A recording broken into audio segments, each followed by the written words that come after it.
I'll show you our experience in providing quality public housing in Hong Kong, which is, for quality, which is fitness for its purpose.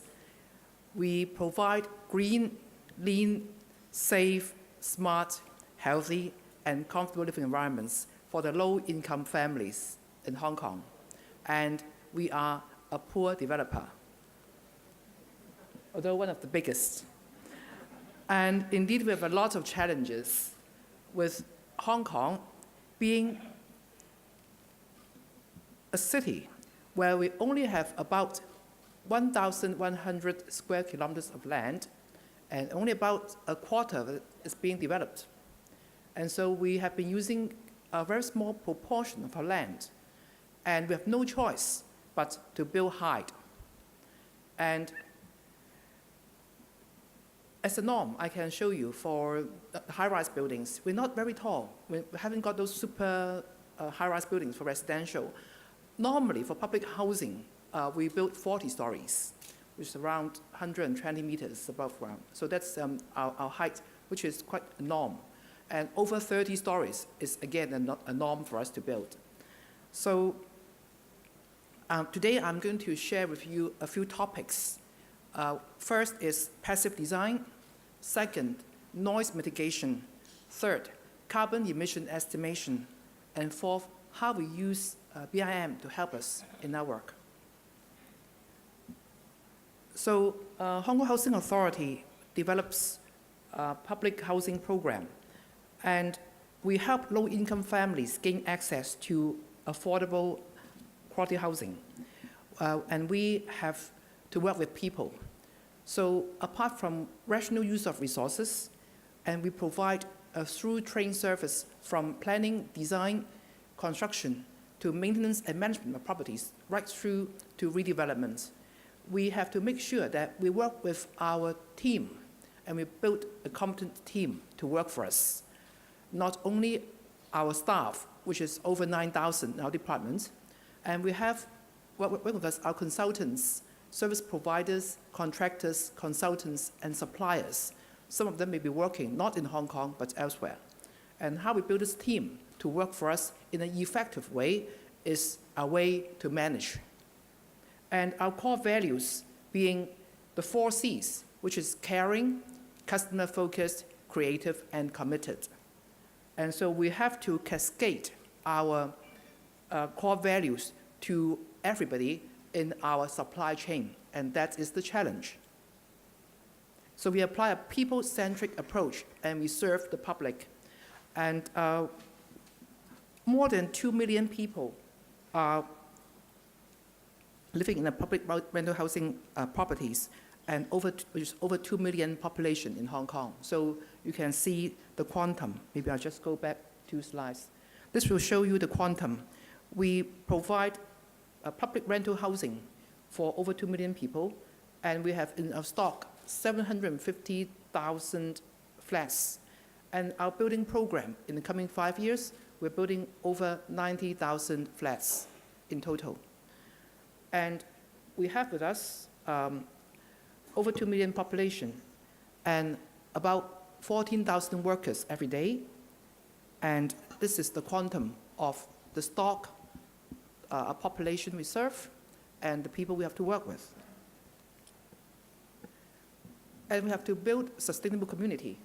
So we have to make sure that what we do, what we build, will not be done at the expense of our future generations. So we have to make sure that what we build is economic and environmentally friendly, and also socially meeting the needs of the people, and not at the expense of the future. So the first topic I can share with you is that with high-rise buildings, how can we ensure that they will be comfortable, not only for tenants, our people, but also for the neighborhood. When we build high-rise building, make sure that we won't block the air and ventilation for the neighbors. So this, we have been applying passive design or microclimate studies for all the projects that we plan and develop since the year 2004. And this will ensure that we have adequate natural ventilation and lighting to our tenants in the common areas and also in the neighborhood.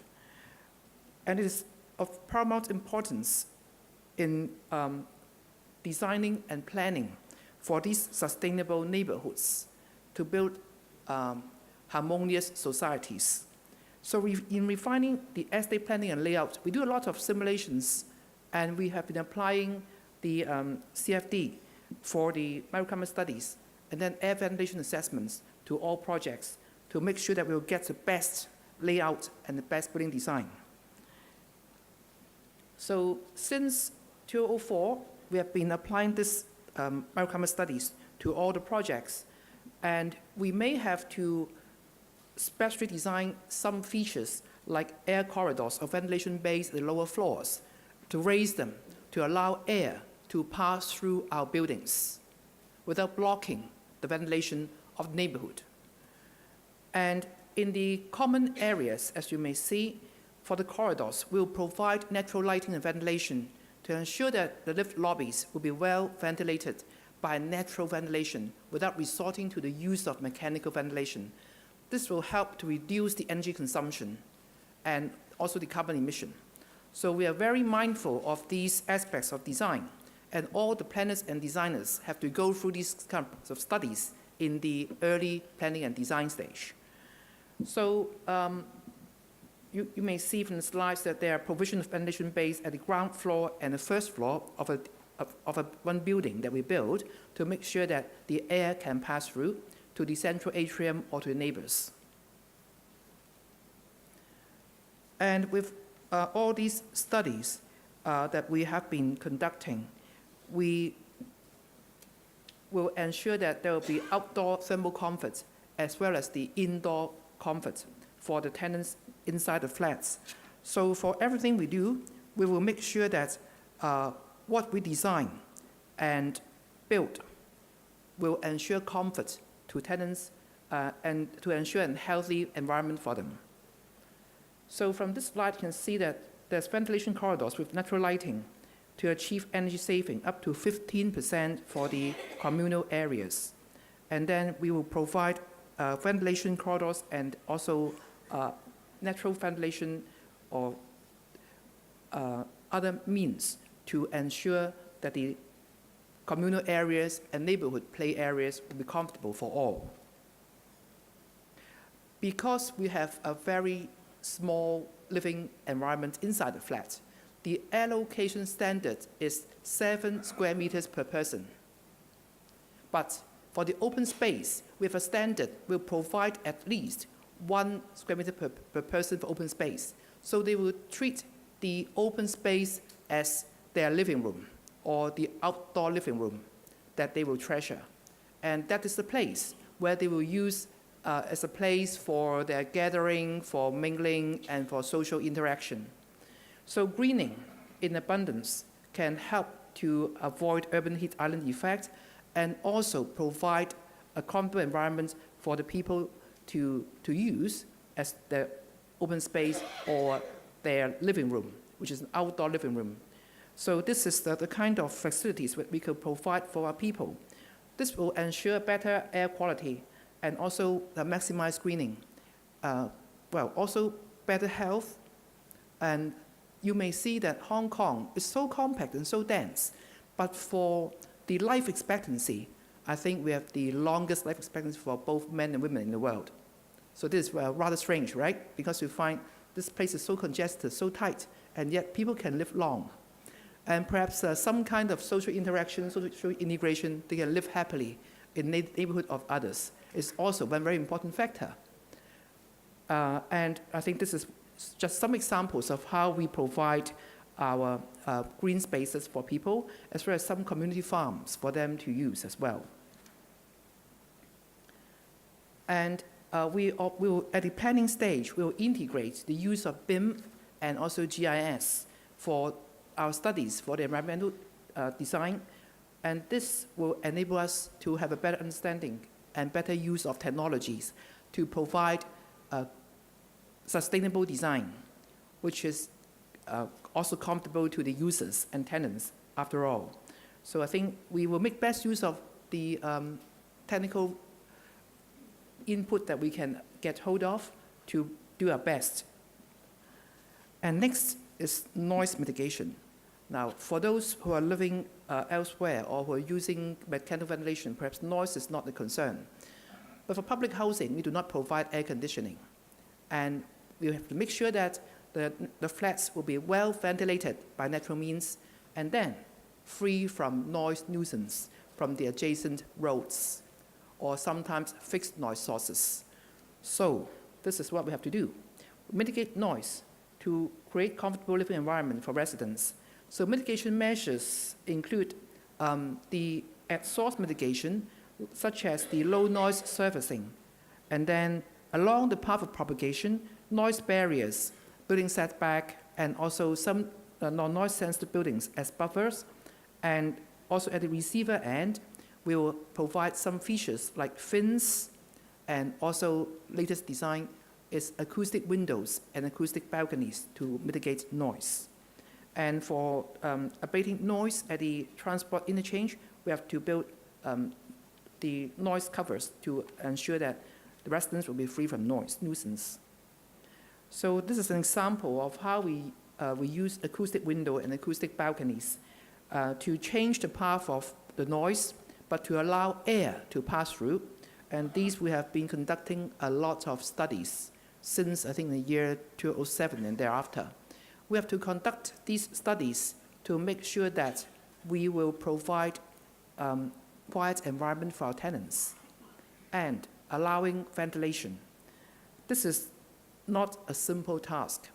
We have to involve and engage our business partners, designers, researchers, as well as regulators, like environmental protection departments and also buildings departments, the regulators, to show them all the studies, the findings, and to construct mock-ups, prototypes before we get their approval. So this is what we have done. We have successfully achieving these noise mitigation measures by reducing noise. For the latest one, the design with the acoustic window cum balcony, reducing noise by over 10 decibels. And this is how it works. So we have the sliding screen in front of the balcony door, the plenum configuration of the balcony for better airflow, and also the optimum features for further noise reduction. And another topic, after overcoming all these problems, actually, whenever we find a problem, that's the time to innovate and explore. So this is why and how we have been conducting so many studies and research and development projects. The next one I'm going to show you is carbon emission estimation. Construction activities by nature is disruptive. And so how can we reduce the carbon emission is a subject that we have been exploring for a long time.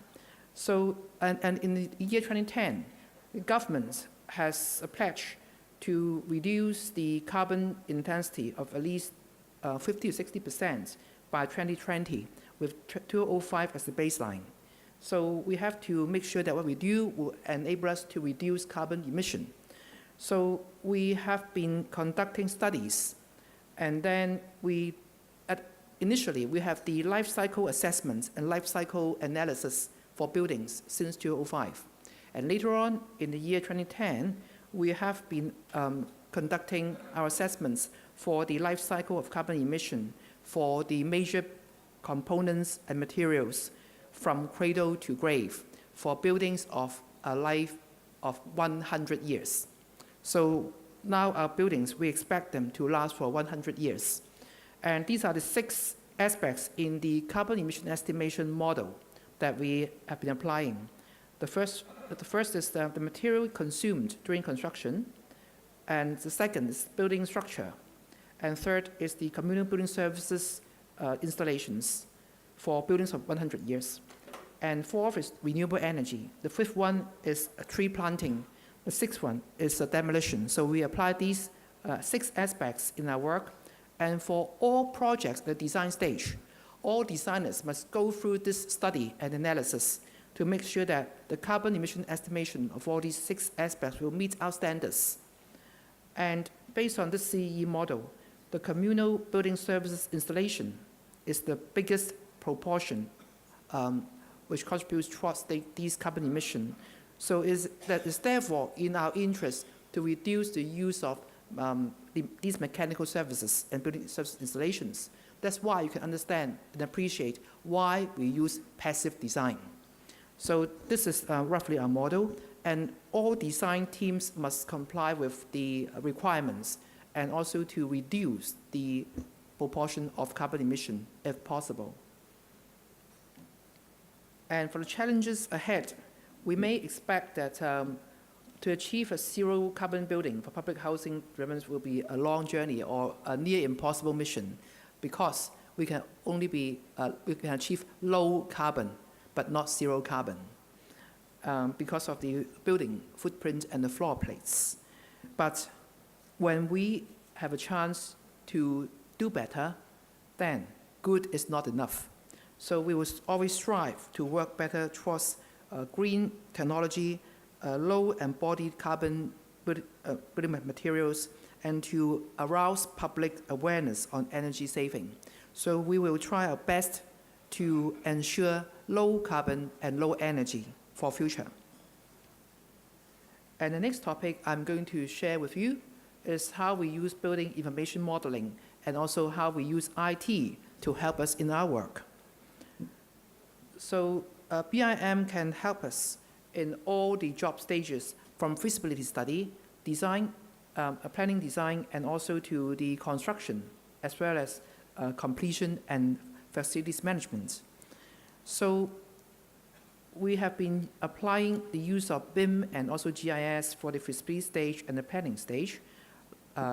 This shows how we work, how we integrate Civil 3D, ArcGIS, and also Revit to enable our work in the various analysis and also the technical analysis during the planning stage, and convince the public that what we do and what we build will be sustainable.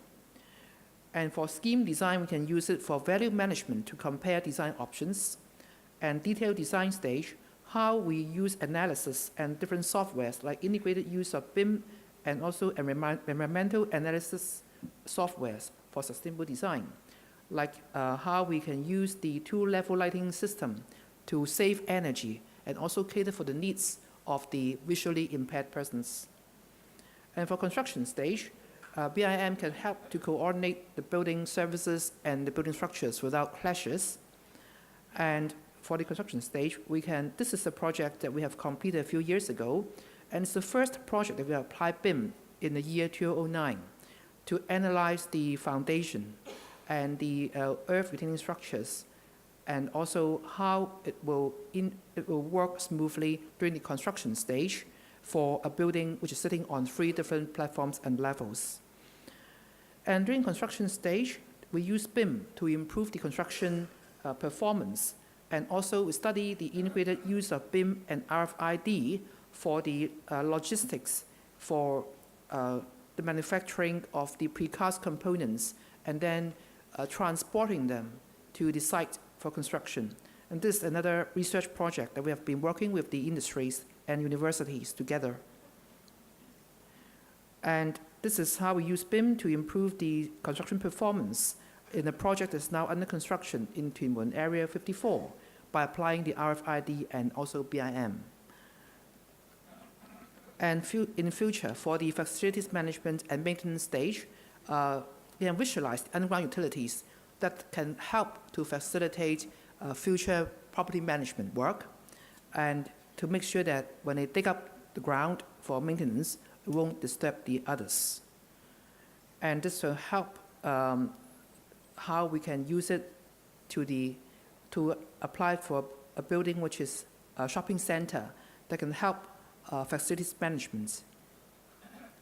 So for a quick sum up and the way forward, despite all the challenges and our need to work with a tight budget, we strive and do our best to provide a green, safe, healthy, and comfortable environment for our people. And we have to work smart and also work hard to do it. And just to show you, we have to work with our hearts and apply technical measures, and also to work with people and the community in order to achieve a harmonious community. And just to show you some figures without the slides, our buildings, in terms of cost, it is about 45% less costly than private sector's counterparts. In terms of construction safety, our accident rates are 75% lower than the average Hong Kong performance. And in terms of customer satisfaction, we have been conducting customer satisfaction surveys since 2004. At first, we aimed for 70% satisfaction. We achieved it. And recently, in 2015, about 11 years later, our average is now 95% satisfaction from customers, the highest one being 98%. So this shows that what we have done do achieve results and also meet the needs of the people. And we provide a harmonious, natural, and integrated living environment for our people in a high-rise, high-density, and compact city, which is a vertical city. Thank you.